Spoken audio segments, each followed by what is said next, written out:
বন্ধুরা তোমরা কে কেমন আছো? আমি মোটামুটি আছি। আজকে এখানে নিয়ে নিয়েছি ভোলা মাছ আর কাতলা মাছ।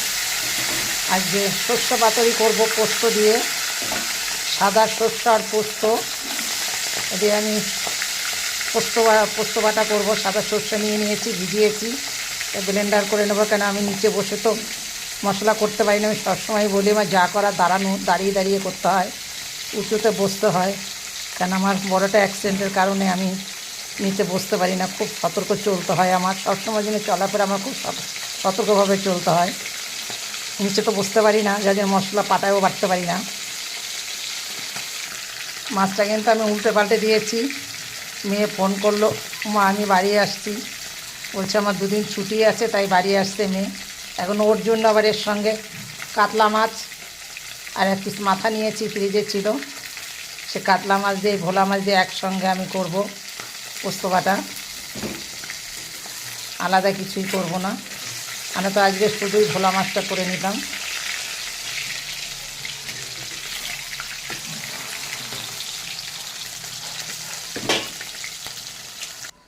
বন্ধুরা আমার কিন্তু মাছটা ভাজা হয়ে গেছে। এখন আমি ওই মাছের তেলের পরে আমি একটু কালো জিরা ফোড়ন দিয়ে দিয়েছি। এরপরে দিয়ে দেবো আমি পুঁই মুচুরি। আপনারা কে কীরকম পুঁই মুচুরি পছন্দ করেন?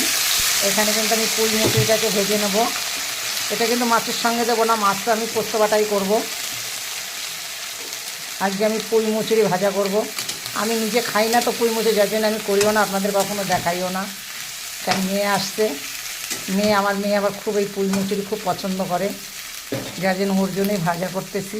ছেলেও খায়, কিন্তু ছোটো ছেলে খায় না, বড়ো ছেলে খুব পছন্দ করে, মেয়েও তাই।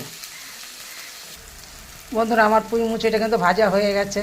দেখুন কত সুন্দর ভাজা হয়েছে। আজকে আমার ভিডিওটা কিন্তু একটু বড় হবে, একটু দয়া করে কিন্তু দেখবে। আমার পুঁই মুচুরিটা কিন্তু ভাজা হয়েছে। এখন আমি নামিয়ে নেবো পুঁই মুচুরিটা, তারপরে মাছের ঝালটা করব। বন্ধুরা আমি কিন্তু এখন মাছের ঝোলটা বসিয়ে দেবো। ফোড়নে দিয়ে দিয়েছি একটু কালো জিরা, এখন দিয়ে দেবো একটু তেজপাতা। আমি এখন ফোড়নে কিন্তু এটাই দিয়ে দিয়েছি। এরপরে দিয়ে দেবো এই মশলাটা। পোস্ত আছে সামান্য, সাদা সরষে, কাঁচা লঙ্কা, একটু আদা বাটা। আমার মশলাটা কিন্তু ভাজা হয়ে গেছে। আমি এখানে লবণ হলুদ সব দিয়ে দিয়েছি। এখন এরপরে কিন্তু আমি জল দিয়ে দেবো। আমি মিক্সারটাকে ধুয়ে একটু জল দিলাম।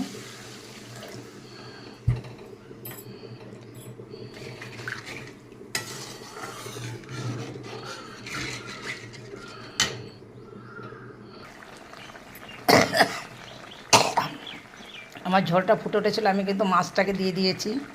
এখন আর একটু জাল দেবো। আমার মাছ পোস্তটা কিন্তু আমার হয়ে গেছে। এখন কিন্তু আমি নামিয়ে নেবো। একদম গা মাখা করেছি, কেন পোস্ত করলে বেশি এটা ঝোল ভালো লাগে না, গা মাখা তরকারিটাই ভালো লাগে। মাছ পোস্তটা সবসময় জন্য গা মাখাটাই ভালো লাগে। বন্ধুরা আমি এটা কিন্তু নামিয়ে নিয়েছি। আমার ভিডিওটা দেখে একটা লাইক কমেন্ট শেয়ার করবে, তাতে আমি খুব খুশি হব। আমি কিন্তু এখানে ভোলা মাছ আর কাতলা মাছ নিয়ে আমি কিন্তু পোস্ত বাটা করেছি, একদম গা মাখা করে। সবাই ভালো থাকবে, সুস্থ থাকবে।